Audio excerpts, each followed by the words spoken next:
नमस्कार. कुंडली मंथन आणि भाग्योदय ज्योतिष या संस्थेतर्फे विविध व्याख्यानमाला तज्ज्ञ मंडळींकडून दर गुरुवारी आपण घेतच असतो. त्यामध्ये विविध विषय ज्योतिष विषय त्याचबरोबर आध्यात्मिक विषय हे देखील आपण घेत असतो. तर आज आपल्याला लाभलेले आहेत औरंगाबादचे प्रसिद्ध कोराभूषण डॉक्टर सुरेश जोशी काका. अ, हे अंबेजोगाईचे आहेत. त्यांचा थोडक्यात परिचय मी आपल्याला करून देते. सुरेश जोशी काकांना कोण ओळखत नाही हे मोठ्या सगळेच त्यांना ओळखतात, परिचित आहेत. तरी पण एक छोटासा त्यांचा परिचय मी आपल्याला करून देते. 1978 साली त्यांची ग्रॅज्युएशन पूर्ण झालेले आहे आणि पुण्यात general manager, HR manager, corporate career त्यांचे आहे. 2015 पासून ज्योतिषशास्त्रात अ, त्यांनी अभ्यास केलेला आहे. त्याचबरोबर सिनेमा जगतात एक 2017 मध्ये त्यांना सिनेमात देखील काम करण्याची संधी मिळाली आहे. हौसला और रास्ते असा त्यांचा तो चित्रपट आहे. त्यामध्ये लखन सिंगची भूमिका त्यांनी केलेली आहे. तर सर आम्हाला या पिक्चरची लिंक तुम्ही जरूर पाठवा. आम्ही बघतो. बिलकुल बिलकुल. त्यानंतर त्यांचे विविध सत्कार देखील झालेले आहेत. विशेष म्हणजे आपले पंतप्रधान नरेंद्र मोदी गेल्या 7 वर्षापासून त्यांना वाढदिवसाच्या शुभेच्छा त्यांना देतात. कोरा नावाच्या व्यासपीठावर ते लिहित असतात. तिथे 27 लाखाहून अधिक लोक त्यांचे फॅन आहेत. महाराष्ट्र सरकारने त्यांना महामित्र अशी पदवी देऊन सन्मानित केलेले आहे. आज पंचांगातील ज्योतिषशास्त्रातील गमती-जमती आपल्याला ते सांगणार आहेत. तर 2014 साली Googleने देखील काही टार्गेट असे दिले होते, की इंग्रजीतले मराठीत आणि मराठीतले इंग्रजीत करा. त्यामध्ये त्यांनी उत्सुकतेने भाग घेतला आणि जागतिक दर्जेवर त्यांनी ट्रान्सलेशन केले आणि 7वा नंबर त्यांचा आलेला आहे. तर सुरेश जोशी होराभूषण डॉक्टर सुरेश जोशी काकांना सर्वजण आपण त्यांच्या छोट्या गमती-जमती त्या पाठवतच असतात.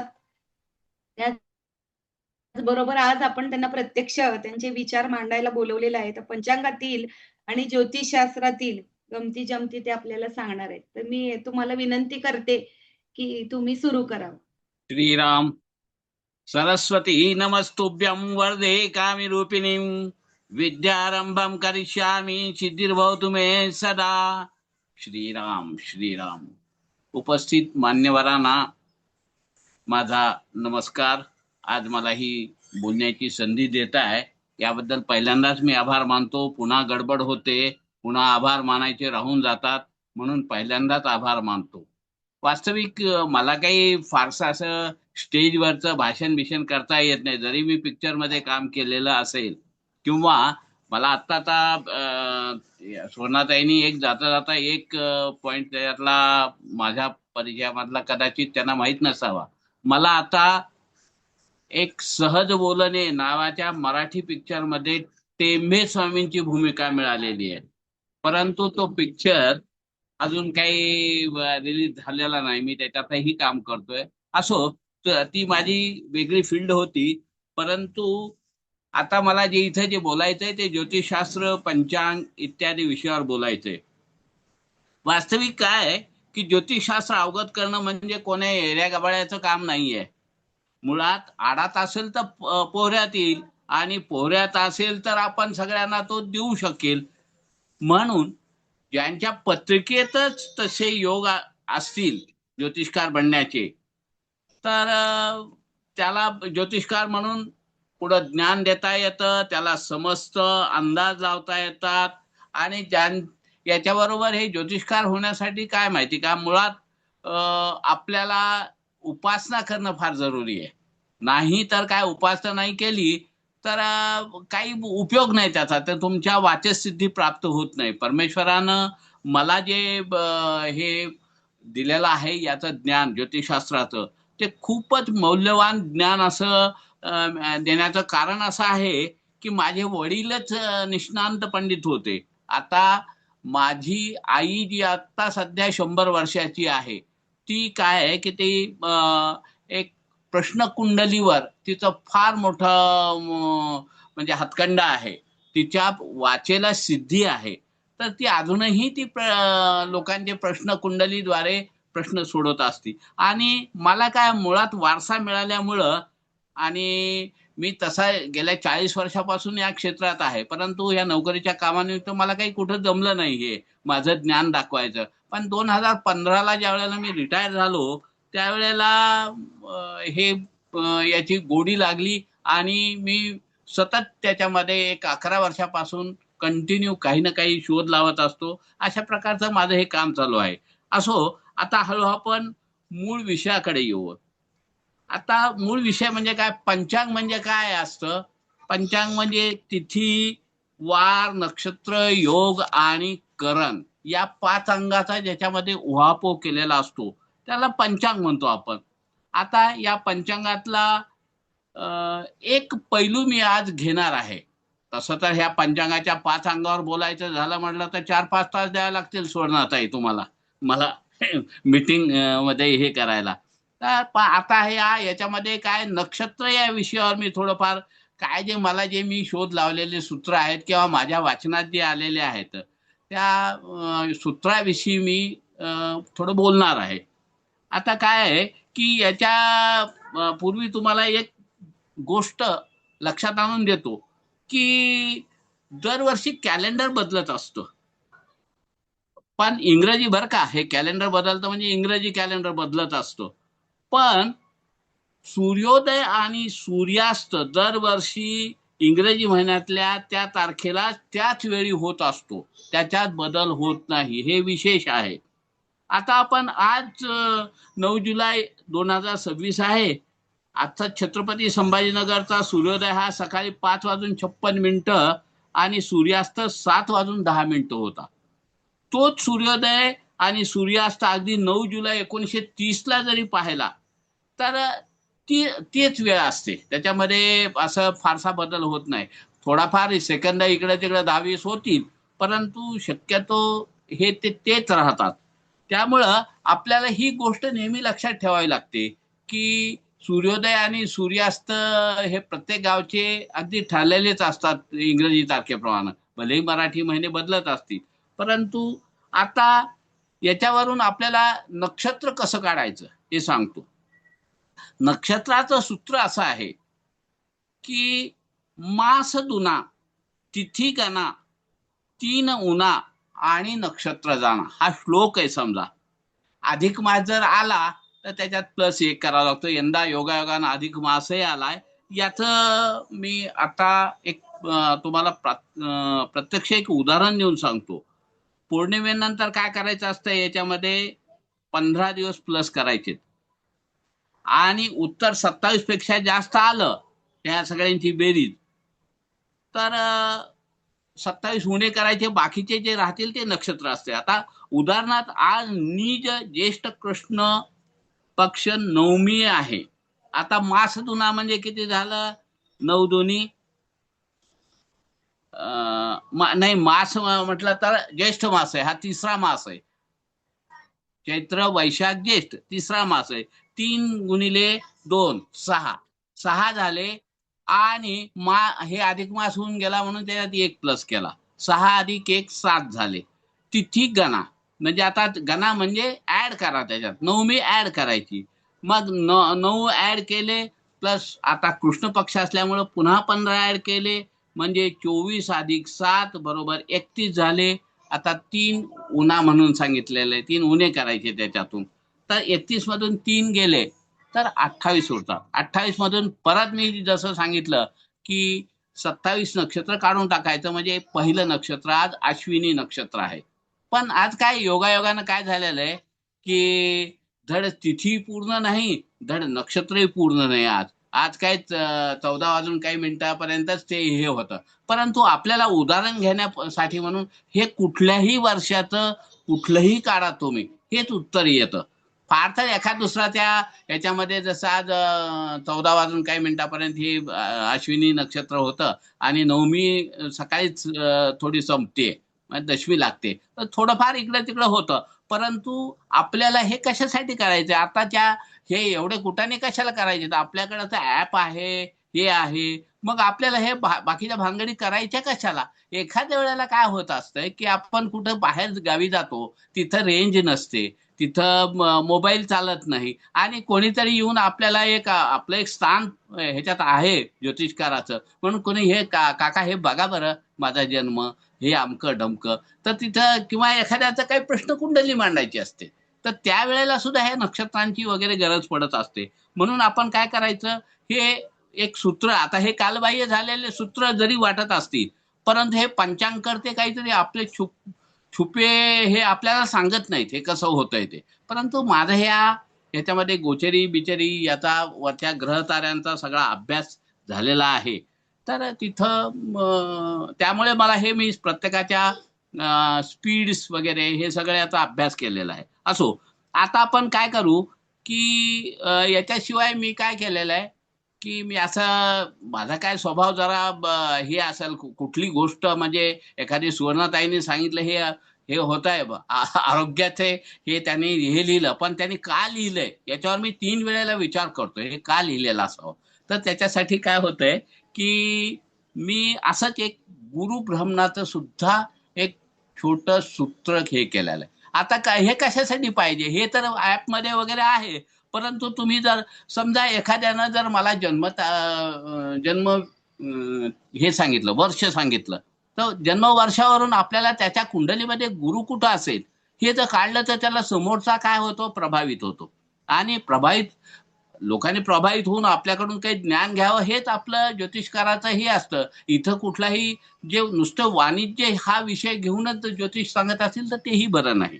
असो, तर आता काय होतंय की हे थोडंफार आता 1900 ते 1999 पर्यंत हे कुठल्याही कुंडलीला सूत्र लावलं तर हे बिलकुल सूत्र लागेल. हे सूत्र असं आहे, फक्त वक्री अतिचार वगैरे हे जर झालं तर थोडाफार फरक पडतो एखाद्या राशीचा, परंतु शक्यतो हे बरोबर येतं. आता आपल्याला काय करायचंय, एखाद्याचा गुरु काढायचा आहे, तर त्या गुरु काढायचा आहे म्हणलं तर काय की इसवी सन त्या जातकाचं इसवी सन +9 भागिले 12 आणि भागाकार जे उरते ती गुरुची रास.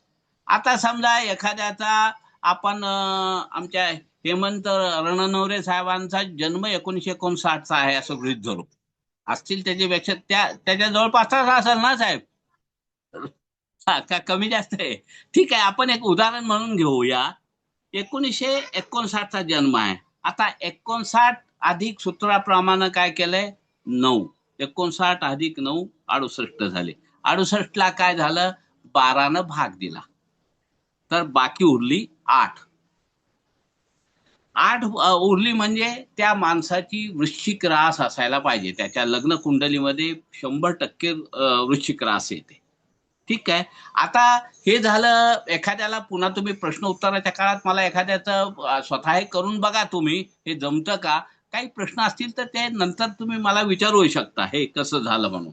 ठीक आहे. एखाद्या वेळेला कमी जास्त एखाद्या, हे आता जसं की आता सध्या कर्क राशीत गेलाय, हा, पण आता हे जे सूत्र सांगतोय मी, आता 2000च्या पुढचं ज्यांचे जन्म असेल त्यांचं कसं करायचं, 2000 मध्ये फक्त आणि फक्त 2, म्हणजे इसवी सणामध्ये फक्त आणि फक्त 2 मिसळायचे.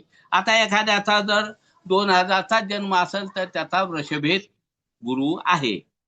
2014 साली जर पाहायचं असेल तर 14 मध्ये काही 14 मध्ये 2 मिसळले, 16 आले. 16 म्हणजे काय झालं, 12 उणे राशी केले 4, कर्क राशीत त्याचा सूर्य असे, हे गुरु असे. तसंच अशाच प्रकारे काय केलेलं आहे मी की शनीचं सुद्धा तसंच कॅल्क्युलेशन केलेलं आहे मी. शनीचे सुद्धा तसाच फंडा तयार केलेला आहे. शनी एखाद्याच्या ढोबळ मनानं काढायचा जर झाला, जन्म वर्ष जर माहित असेल, तारीख माहित असेल, तर त्याचाही काढता येतो आपल्याला. कमी जास्त एखाद्या राशीनं होऊ शकेल ते एक ठीक आहे. आता आपण तर काही पंचांग करते नाही आहेत, परंतु शक्यतो 99% हे बरोबर येतं.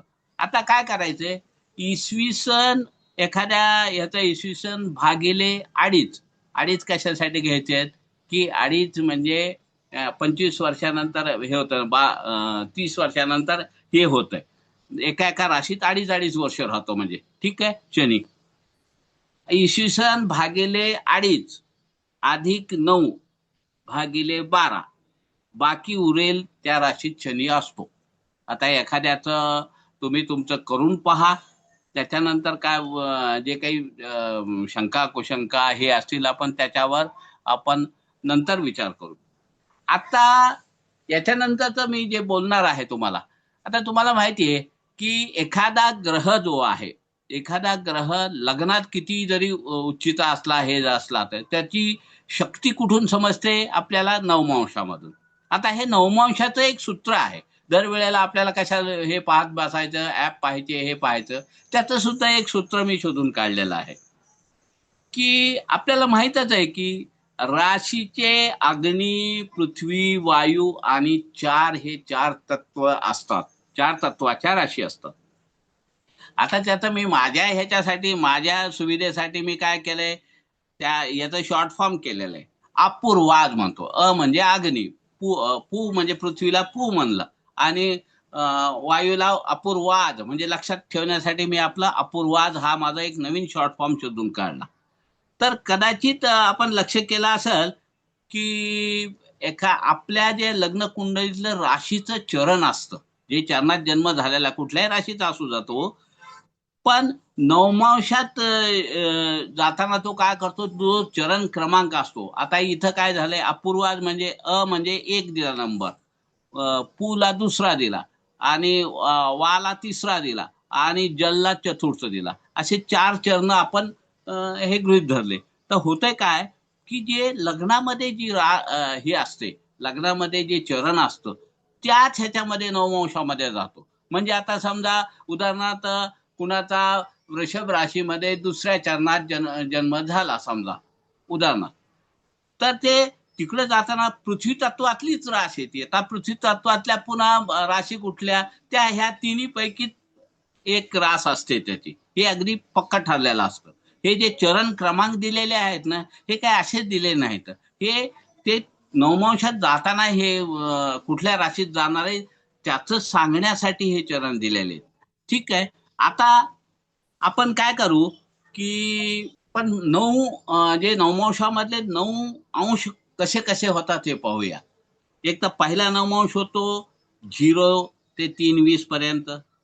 दुसरा होतो 3:20 ते 6:40. तिसरा होतो 6:40 ते 10. चौथा होतो 10 ते 13.20. पाचवा होतो 13:20 ते 16:40. त्यानंतर 6वा होतो 16:40 ते 20. 7वा होतो 20 ते 23.20. आणि 8वा 23.20 to 26:40. आणि 9वा होतो 26.40 ते 30 अंश. असे हे 9 हे आपल्याला सगळ्याला माहीतच आहे. फक्त आता हे आपल्याला हे एक सूत्र समजून घ्यायचं आहे, म्हणून तेवढ्यासाठी मी हे परत सांगितलेले आहेत. आता नवमांश कसा पाहायचा आहे, याच्यात 2 सोप्या पद्धती आहेत बघा. एक तर काय करायचं की एक पहिली पद्धत जी आहे, आता आपल्याला आपल्या समोर लग्न कुंडली आली. लग्न कुंडली आल्यानंतर आपण काय करायचं, आपले केंद्रस्थान आहेत 1, 4, 7, 10 हे केंद्रस्थान आहेत. पण इथं मी जे सूत्र लावताना काय केलेलं आहे, त्याला आपण क्लॉकवाईज म्हणलंय. 1, 10, 7, 4 असं आपण गृहीत धरायचं. ठीक आहे. आता हे गृहीत धरल्यानंतर काय होईल की त्याला मी जे शॉर्ट फॉर्म दिलाय अपूर्वाद, ह्या राशी तशा येतील. अपूर्वाद असं येईल. 1 म्हणजे अग्नितत्वाची येईल, 10 म्हणजे ही पृथ्वी तत्वाची येईल, आणि 7 आणि ह्या याच्याप्रमाणे त्या राशी येतील.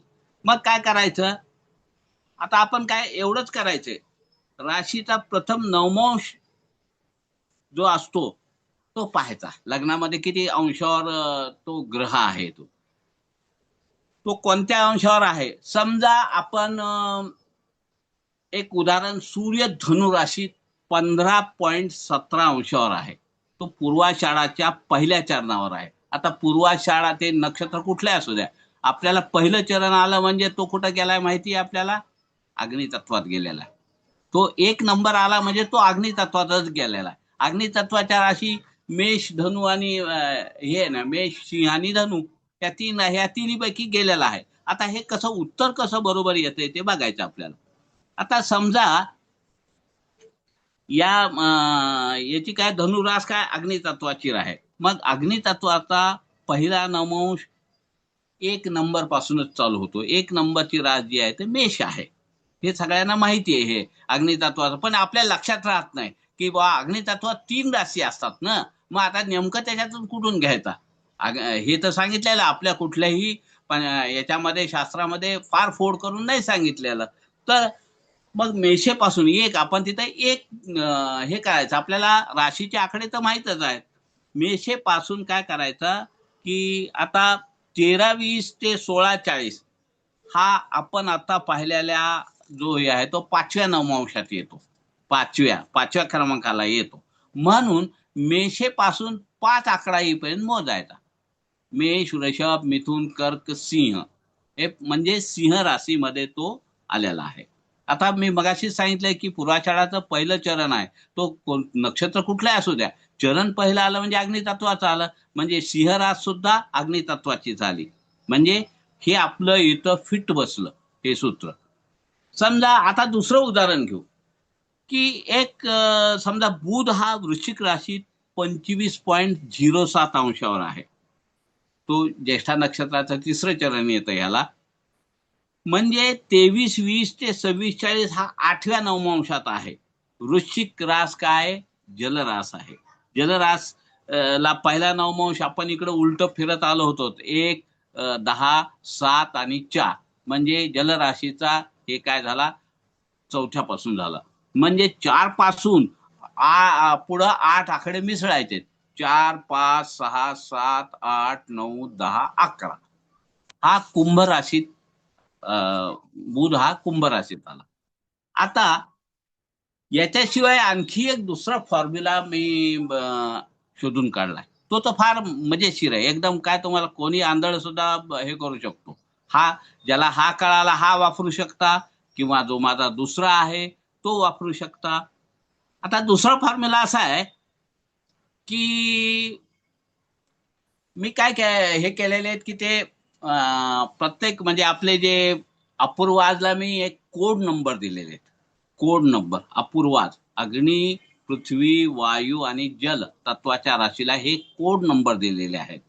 आता कोड नंबर कोड काय दिले आहेत की अग्नि तत्वाला 0 नंबर दिलाय कोड. ठीक आहे. पृथ्वी तत्वाला 9 दिलाय, वायू तत्वाला 6 दिलाय आणि जल तत्वाला 3 दिलाय. आता थोडक्यात सांगायचं म्हणलं तर 963 एवढं जरी लक्षात ठेवलं आणि तुमच्या अपूर्वाज हा शब्द माझा कायम फिट करून ठेवा तुम्ही. परंतु हा अपूर्वाज हा शब्द ध्यानात ठेवा. हा तुम्हाला फार हे करायला सोपा जातो. तर 963 हा कोड झाला ह्या 4 राशीसाठी. म्हणजे 0 हा अग्नितत्वासाठी, पृथ्वी तत्वासाठी 9 झाला, वायू तत्वासाठी 6 झाला, जलतत्वासाठी 3 झाला. आता काय करायचंय त्याच्यातला दुसरा फॉर्म्युलातला दुसरा भाग. आता आपल्याला हे जे आता मगाशी सांगितल्याप्रमाणे 9 अंश कुठले कुठले आहे हे माहीत झालेले. आता सरळ आणि सोपं गणित आहे. नवमांश राशीचा आकडा पाहायचा बर का. नवमांश राशीचा आकडा पाहायचा आणि त्याच्यामध्ये ते जी कुठल्या तत्वाची रास आहे तेवढं मिसळायचं. आता मगाचं उदाहरण पाहिलं, सूर्य काय होता? धनु राशीत होता. धनु म्हणजे कुठली ही झाली? अग्नितत्वाची. मग माझ्या फॉर्म्युल्यामध्ये काय सांगितलंय? अग्नितत्वाची रास असेल तर 0 मिसळायचं. 0 आणि धनु म्हणजे 0 अधिक कितव्या अंशात होता तो मगाशी सांगितला 5व्या नवमांशात येत होता लग्न कुंडली. 0 अधिक 5 करायचं म्हणजे उत्तर 5 आलं. खलास. तो सिंह राशीत आहे. दुसरं उदाहरण पाहू आपण. आता हे जे बुध वृश्चिक राशी सांगितला, वृश्चिक म्हणजे काय आलंय की मी 0963 3 हा वृश्चिक ही राशी काय जलतत्वाची आली, त्याला आपण काय नंबर दिलाय, 3 नंबर दिलाय. आणि तो कुठे आहे, वृश्चिक राशीत, म्हणजे 8. 3 अधिक 8 बरोबर 11. डोळे झाकून करा तुम्ही. 11 म्हणजे कुंभ राशीत बिलकुल येणार म्हणजे येणार, याच्यात काहीही बदल होणार नाही. अशा प्रकारच्या ह्या ज्या गमती जमती आहेत, या गमती जमती मी वारंवार शोधत असतो. आता काय असतंय की शनी आणि गुरु हे खरं तर पवित्र ग्रह आहेत बरं का. उगाच्या उगा त्या शनीला नावं ठेवतात. आणि पण याच्यामध्ये आपल्या शास्त्रामध्ये शनीपासून गुरुचं कितवं स्थान आहे, त्या स्थानावर काय होत असतंय की माणसाचा भाग्योदय होतो. उदाहरणार्थ, दोघांची शनी आणि गुरुची युती आहे, तर त्यांना काय, त्यांचा भाग्योदय हा 41 किंवा 42व्या वर्षी होईल. आता भाग्योदय म्हणजे नुसतं लग्नच होतंय हे भाग्योदय नाही, आणखी काही कुठलेही काम हे होतील. पण सहसा काय की त्याच्याप्रमाणे युती जर असेल तर 41 किंवा 42 मध्ये त्याला सुखद वर्ष होतं. बरं, हे लग्नात आणि नवमांश ह्या दोन्हीत कुठं जरी असेल तर ते आपण त्या हे करून पाहायचं. त्याच्यातलं जे जास्तीचं जे आहे, आपण जास्तीत जास्त हे धरायचं त्याला. तर एक युती असेल तर 41 किंवा 42व्या वर्षी त्याचा भाग्योदय होतो, सुखद वर्ष होतात. दोन तिथून दुसरा अंतर असेल त्याचं, शनीपासून गुरुचं स्थान दुसरं असेल 40व्या वर्षी, तिसरं असेल तर 39व्या वर्षी, चौथा असेल 36व्या वर्षी, पाचवा असेल तर 34व्या वर्षी, सहावा असेल 32व्या वर्षी, सातवा असेल 31व्या वर्षी, आठवा असेल 30व्या वर्षी, नववा असेल 29व्या वर्षी, दहावा असेल 26व्या वर्षी, 11वा असेल 25व्या वर्षी, 12वा असेल, सगळ्यात 12वं आणि 11वं वगैरे हे स्थान लवकर लवकर भाग्योदयाचे आहेत किंवा सुखद वर्षाचे आहेत. तर 12व्या स्थानाला 22व्या वर्षी माणसाचा हे होतो. ठीक आहे. अजून हे करायचं असेल तर तुम्ही विचारू शकता, कारण मी याचा अनुभव घेतलेला आहे. कारण माझं लग्नच 22व्या वर्षी झालं. माझा गुरु जो आहे, गुरु आहे शनीपासून 12व्या द्वादश स्थानात आहे. त्यामुळे जरी माझा स्वतःचा गुरु हा काय आहे की सप्तम स्थानात असल्यामुळं काय लोकांनी म्हणे की अरे तुमचं लग्न उशिरा झालं असं, हे झालं असेल, किंवा लग्नामध्ये फारसं सुख नसेल झालं, विवाहाचं काही प्रॉब्लेम निर्माण झाले असतील. पण हे या सूत्राचा आधार घेऊन माझं लग्न बिलकुल 22व्या वर्षी झालं. गुरु हा माझ्या द्वादशस्थानी षष्ठात आहे. षष्ठातला पुन्हा प्रश्न निर्माण होतील, षष्ठातले गुरु चांगला नसतो, अष्टमातला नसतो, द्वादशस्थानी नसतो. त्याच्याविषयी तुम्हाला काही अजून काही शंका असतील तर तुम्ही याचं विचारू शकता तुम्ही. ठीक आहे. आता अजून मला वाटतंय आज एवढं पुरेसं आहे माझ्याकडून, कारण माझी तब्येत बरोबर असल्यामुळे मला जास्त वेळ मिळाला नाही अभ्यास करायला, किंवा बोलायची मला प्रॅक्टिस नसल्यामुळं हे सगळं हे झालंय. तरी मला इथं चान्स दिला बोलायचा, ऐकून घेतला आपण, त्याबद्दल मी शतशः आपला ऋणी आहे. आणि आपण गुरुजी, हा एक विचारायचं. मी मिलिंद बारपांडे बोलतोय नाशिकहून. हा बोला बोला बोला. हे आता तुम्ही जे सांगितलं ते लिहून घेण्याचा प्रयत्न केला आम्ही, पण ते हा, तसं हे होत नाही. तर लिखित स्वरूपात मिळेल का आम्हाला हे सूत्र? बिलकुल मिळेल. माझा नंबर तुम्ही नोट डाऊन करा, किंवा मी त्या शलाका ग्रुपवरही आहे. हा, मी तुम्हाला पर्सनली हे आता जे आहे त्याची मी जे भाषण केलेलं आहे त्याची टोटल ह्याची फोटोकॉपी पाठवेन मी तुम्हाला. चालेल चालेल. अजून काही सूत्र असतील तर ती पण पाठवा मग. आता सध्या तर मी एवढं हे केलंय, अजून जसं जसं मी हे होईल, माझे राहूचे सूत्र आहेत. त्याच्यानंतर लग्न, आता या घडीला लग्न कुठलं आहे, किंवा समजा कुठल्याही वेळेचं कुठलंही लग्न न पाहता, पंचांग ऍप न पाहता हे मी तुम्हाला सांगू शकतो. त्याच्यामध्ये काही आणखी अनेक असे मी फंडे हे केलेले आहेत, कारण मी फारसा तिथं हे लिहिण्याच्या भानगडीत पडत नाही. असे चुटकुले लिहित असतो मी. हा धन्यवाद. सुंदर. मी आशिष छान. कचळे बोलतोय नाशिकहून. हा बोला श्रीराम. मी म्हटलं तुम्ही जे काही सूत्र सांगितलेले आहे हा हा तर ते आकलनाच्या पलीकडचे जरी असले हा. तर त्याच्यामध्ये इंटरेस्टिंग बाब आहे ना, ही फार मोठी आहे. कसली हो? म्हणजे की आपण नेहमी सूत्र वापरताना वेगळ्या पद्धतीने वापरले जातात. तुमचे जे हा हे सूत्र दिलेले आहे, हे हं, सूत्र हं, आहे ना हं.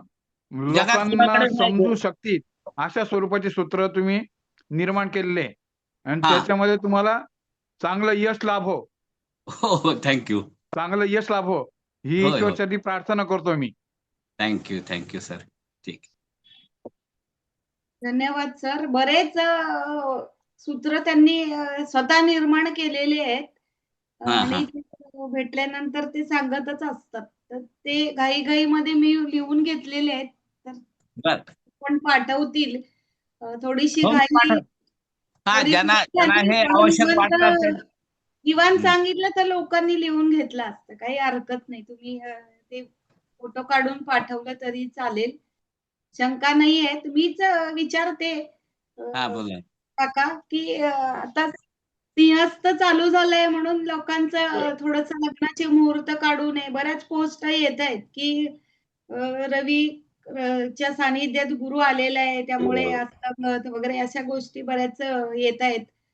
तर विवाह वगैरे करू नये कार्य असं सांगतात. तर तुम्ही नाही, कसं आहे माहिती आहे का? पंचांगानुसार जे वगैरे काय करावं ते नाही, मार्गदर्शन करा हे थोडं. विवाह फार आताच्या घडीला काय झालेलं आहे की विवाह हे म्हणजे फार जमणं किंवा तडीला जाणं फार फार म्हणजे फारच हे झालेलं आहे, अवघड झालंय.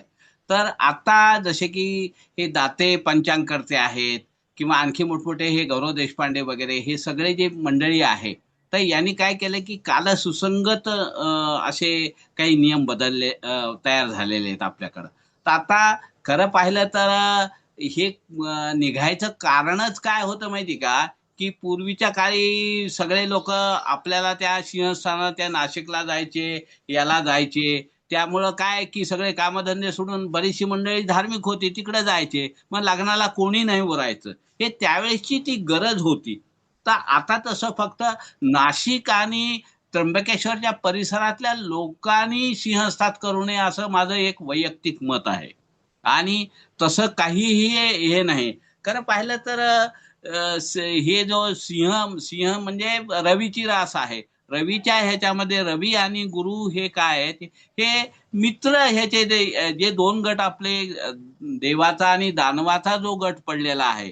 जसं की सूर्य, जरी सूर्याला क्रूर ग्रह मानत असतील, परंतु काय झालेलं आहे की सूर्य त्यानंतर गुरु आणि हे मंगळ हे एका गटामध्ये ठेवलेले आहेत. बाकीचे दुसरे जे आहेत ते दानवाच्या गटामध्ये ठेवलेले आहेत.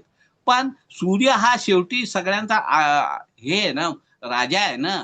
आणि त्या राजाच्या ह्याच्यामध्ये अडथळा होऊ नये म्हणून काहीतरी पूर्वीच्या काळी असं हे झालेलं. परंतु ज्या अर्थी पंचांगकर्त्यांनी मुहूर्त दिलेले आहेत, त्या पंचांगकर्त्यापेक्षा आपण ज्ञानी नव्हत हे समजायचं कधीही. आणि विवाह धडाकेबाज उडून द्यायचे एकदम.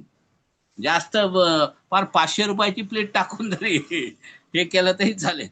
ठीक आहे. आणि शनी आणि गुरु 6, 8, 12 स्थानी कोणताही ग्रह आला तर त्याचं बळ कमी होतं म्हणतात, विशेषतः गुरुचं. तर मग नाही नाही. याबाबत काय आहे तुमचं मत आहे? हा, काय असतंय की आता 6 गुरु समजा 6, 8, 12. आता मुळात काय झालेलं आहे की गुरुचं मूळ वैशिष्ट्य असं आहे की ज्या स्थानी बसतो त्या स्थानाचा नाश करतो. हे एक आपल्याला माहित असलेलं सूत्र आहे. तर होतं काय की आता समजा गुरु हा षष्ठात बसलाय, तर तो हे करताना काय करल, षष्ठात बसलाय तर तिथला षष्ठ स्थानाचा व्यय करल. षष्ठ स्थानाचा व्यय केलेला चांगला आहे ना. उलट दुश्मन असतात तिथं, रोगस्थान आहे. त्यानंतर आपले जे दुश्मन आहेत हे यांचं स्थान आहे, यांचा नाश करल फार तर. ते तर चांगलं आहे ना. पण त्याची जी सप्तम दृष्टी आहे ते व्ययाकडे जाणार. कशाचा व्यय? त्या व्ययावर हे केलं काय 12वं स्थान हे व्ययाचं आहे, मोक्षाचं स्थान आहे. आणि त्याची दुसरी जी दृष्टी आहे 9 स्थानावर जाते ना, ते आवकचं आहे ना, कुटुंबस्थानावर दृष्टी जाते. त्यामुळं असं काही समजायचं नाही की तो 6, 8, 12 मध्ये गेला म्हणजे मुळात तो ग्रहच पवित्र आहे. त्याच्याकडं असं काही क्रूरताच नाहीये. ज्याचा गुरु चांगला आहे किंवा ज्याचं समजा उलट ज्यांच्यावर दृष्टी पडेल ते घर सुद्धा चांगलं करतो गुरु. अशा पद्धतीने त्याला काही असं वाईट मानायचं नाही. शनीला पण साडेसाती आणि इतर गोष्टींसाठी बदनाम केलेलं आहे. तर शनीबाबत पण तुमचं काय मत आहे? आता या शनिवारचं तर मी म्हणतो ना की शनिवार मी कमीत कमी 4 तास बोलेल. इतकं माझ्याकडे त्या शनीविषयी बोलायचे, कारण माझा शनी हा योगकारक असून मला शनी महाराजांनी जे काही ज्ञान दिलेलं आहे, मला वाचसिद्धी दिलेली आहे, हे दिलेलं आहे, या सगळ्या गोष्टी ज्या आहेत. तर शनीचं कसं असतं, शनी हा का हे करत नाही, शनीला प्रत्येक जसं ग्रहांना वय असतात, तो 36 वर्षापर्यंत शनी जो आहे तो तुम्हाला शिकवत राहतो. 36व्या वर्षापर्यंत तो अडचणी आणतो. खरं पाहिलं तर शनीची जी 7.5 36च्या नंतर येते, ते माझं असं मत आहे की उलट चांगली असते ती. ती तुम्हाला न्यायकारक ग्रह आहे, त्यामुळं त्याला काही असं भ्यायचं कारण नाही. आता आणि होतंय काय की शनी म्हणजे काय आहे की न्याय मार्गावर जाणारा असतात. आता एक तुम्हाला उदाहरण म्हणून सांगतो. आता उदाहरणार्थ मला शनीची 7.5 चालू आहे आणि माझ्या पोरांना शनीची 7.5 असणं शक्य नाही, कारण कदाचित एकच रास आली तर समजा होईल समजा, पण त्याच्यातही खूप काही हे आहेत, त्याचे अंश किती आहेत, हे किती आहे, एकदम काय ते त्या राशीत म्हणल्यावर सगळे हे नसतात ना, ते सगळे लोक बाधित होत नाही. होतं काय की माहिती की शनीची ज्या वेळेला 7.5 सुरू होते, मुख्यत्वे काय होतंय की त्याच्या तो कन्फ्यूज असं होतो, म्हणजे त्याचे मानसिक हे थोडस हे होतंय आणि जास्त हे करत असल्यामुळं. मग आता समजा एखादं मी उदाहरण देतो की मला शनीची 7.5 आहे असं गृहीत धरा. मी म्हणतो की ह्या इथं गारखेड्याच्या तिथं आपलं आता इथं इथला परिसर आहे म्हणून सांगतो, ह्या गारखेड्याच्या तिथं 500 रुपये स्क्वेअर फीटनं प्लॉट मिळाला आहे. तर मग काय होतं की मला शनीची 7.5 असते, त्यावेळेला माझं मन काही हे करत नाही, पण माझ्या आई वडिलांना, ज्यांचा आई किंवा वडील जे जिवंत आहेत बरं का, तर त्यांना ते त्याचे एक छत्र असतं. आता माझी आई जिवंत आहे म्हणून मला शनीची 7.5 कधी अजूनपर्यंत काही त्रास झाला नाही. आता शनीची महादशा चालू आहे तशी मला. तर होतंय काय की ते मी म्हणतो की तिथं 500 रुपये स्क्वेअर फीटचा प्लॉट मिळाला आहे, तर पण मला 7.5 असल्यामुळे मी कन्फ्यूज असतो, पण माझ्या आई वडिलांना नसते. तर त्यावेळेला ते काय म्हणतात की हे करतो, आपल्याकडे काय कुटुंब पद्धती एक असल्यामुळं आपण आई वडिलांचं ऐकतो शक्यतो. मग मला जरी हे झालं की त्या आई वडील म्हणत असतात, अरे तिथं कशाला घ्यायला, तिथं मुस्लिम लोक आहेत, ख्रिश्चन लोक आहेत, आपलं काही हे होणार नाही वगैरे ते सांगतात, मग आपण ऐकतो. म्हणून शनीच्या 7.5 मध्ये ज्यांना आई वडील आहेत त्यांना शनी हा शक्यतो कमी त्रास देतो. ठीक आहे. नमस्कार काका. नमस्कार नमस्कार. श्रीराम. श्रीराम. काय कुंडली म्हणतात? मंथन, कुंडली व भाग्योदय ज्योतिष हा यांच्या गुरुतर्फे आज अमोघ वाणीतून एक अतिशय नक्षत्रावर व्याख्यान दिलं. अतिशय सुंदर आणि चांगलं व्याख्यान झालेलं आहे. वा छान. नारायण नागबळी, कालसर्प, त्रिपिंडी याबाबत तुमचं काय मत आहे? करावी लोकांनी की काय करावं? छान थोडंसं प्रश्न. मार्गदर्शन करा. छान छान प्रश्न आहे. ऍक्च्युअल मी हा स्वतःही कधी कुणाला, एक तर पहिलं माझ्या हातात मध्ये काही अंगठी विंगठी दिसते का बघा, याच्या विरोधातला आहे. तसाच हे नारायण नागवळी याच्या सुद्धा विरोधातला आहे. कारण मुळात काय झालंय माणसाचं की माणसाचा जन्म हा मुळात 6 कारणासाठी झालेला असतो बर का, 6 ऋण फेडण्यासाठी. आता त्याच्यातले 3 ऋण, आता 6 ऋणावर मी बोलायला फार वेळ लागेल मला, पण मी 3 ऋण सांगतो. 3 ऋण कुठले असतात? देव ऋण, ऋषी ऋण आणि पितृ ऋण, हे 3 मुख्यतः ऋण असतात. आणि हे ज्यार्थी आपला जन्मच त्याच्यासाठी झालेला आहे, तर आपण बाकीच्या काही फारशा त्याचं माझ्या ह्याच्यामध्ये पितृदोष आहे असणारच ना. तुमचा मुळात जन्मच त्याच्यासाठी. याचे जे पॅरामीटर्स आहेत, हे पितृदोष किंवा हे जे नारायण नागबळी अमकं ढमकं जे हे आपल्याला नवीन सुरू केलेलं आहे, नवीन म्हणता येणार नाही होतं, पण आता हे तर थोडं विपरीत रूप झालेलं आहे.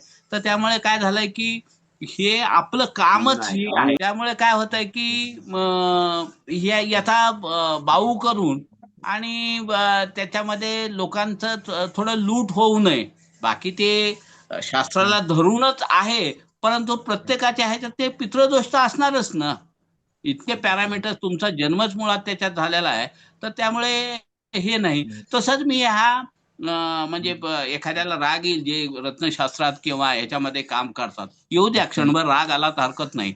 परंतु मी सुद्धा स्वतः काही रत्न घालत नाही बर का. याचं कारण काय आहे की इकडं पुण्याला गणपती उत्सव आहे आणि चायनामधून गणपती यायला लागले, काय उपयोग होणार आहे त्याचा? त्याच्यात कुठलं देवत्व आलं? त्यामुळे तसंच सायमल्टेनियसली हे रत्न सुद्धा इम्पोर्टच व्हायला लागलेले आहेत आजकाल. त्यामुळे त्याचे मूळ गुणधर्म असतील नसतील हे देव जाणे. म्हणून मी स्वतः घालत नाही आणि दुसऱ्याला घालू देत नाही. ठीक आहे. कोणाला शंका दिसत नाही. धन्यवाद. आज तुम्ही आमच्यासाठी वेळ दिलात. बरेच सूत्र भेटल्यानंतर पण बरेच सूत्र सांगत असतात. ते त्यांनी अजून एखाद्या वेळेला घेऊया ते. माझी तब्येत बरोबर नसल्यामुळे थोडा हे झालं, मला वेळ कमी मिळाला, पावसात भिजलो होतो मी. परवा दिवशी मला फोन आला होता की असं असं तब्येत ठीक नाहीये. म्हटलं बघा, नाही तर आपण परत घेऊया. नाही, मला जेवढं होईल तेवढं मी सांगतो म्हणून त्यांनी जसं मला वचन दिलं होतं त्याप्रमाणे केलं. तर त्याबद्दल तुम्ही आम्हाला वेळ दिला आणि इथे येऊन आपलं मूल्यवान मार्गदर्शन केलं, तर त्याबद्दल मी सगळ्यांच्या वतीने धन्यवाद देते, आभार व्यक्त करते. आणि असाच वेगळा विषय, कारण ही सूत्र आहेत ती प्राचीन ग्रंथामध्ये काही नियम सूत्र दिलेलीच आहेत, परंतु ती आपल्यापर्यंत गुरुजींनी स्वतः बनवलेली आहेत, त्याचा अनुभव घेतलाय आणि मग ती लोकांपर्यंत आपल्यापर्यंत पोहोचवलेली आहेत. आपण सर्वजण त्याचा नक्कीच अभ्यास करूया आणि ती लागू पडतात का हे देखील पाहूया. आज आपण आमच्या विनंतीला मान देऊन आले, त्याबद्दल मी धन्यवाद देते. तुम्हाला आमंत्रण करू, तो वेगळा विषय असेल. आता तुम्ही व्याख्यानामध्ये सांगितलं शनी हा भाग्यकारकच आहे. शनी हा उत्कर्षाचा आहे, हा उत्कर्षाचा कारक आहे. मंगळ हा अमंगळ नाही आहे, मंगळच आहे. हे अनेक वेळा मी पण सांगितलेलं आहे. काही जण काय करतात, शनीमुळे झालं, मंगळामुळे झालं, राहूमुळे झालं. अरे तुमचे कर्म आहेत, प्रारब्धाचे भोग आहेत, ते सुटत नाहीत कुणाला. रामाला सुद्धा, प्रभू रामचंद्रांना सुद्धा 7.5 वर्ष वनवास, 14 वर्ष वनवास काढावा लागला, देव असून सुद्धा.